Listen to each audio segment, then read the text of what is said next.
We drank the Kool-Aid, and we have some close friends that you've interviewed that had a Grand Design, but every time we went to a campground, we saw a couple of Grand Design owners, and they would never be quiet about how great they were. So coming into Grand Design seemed like a no-brainer. We did not have a toy hauler. This is our first toy hauler.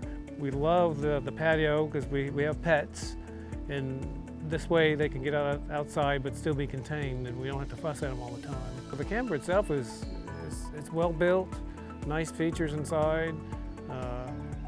This is our first camper that's had a generator. We didn't think we needed a generator, but we're kind of starting to like it. Love the auto leveling, never had that. It's just way too cool to come in and push a button and the rig takes care of itself. My wife, at home we only have 8-foot ceilings. This got 9-foot ceilings, so she's always wanted a high ceiling house, so this is our 9-foot ceilings. You guys are real easy to get a hold of, always real friendly, customer oriented. Anything I do, anytime you have good customer service, it just makes life so much easier. It takes stress out of the equation.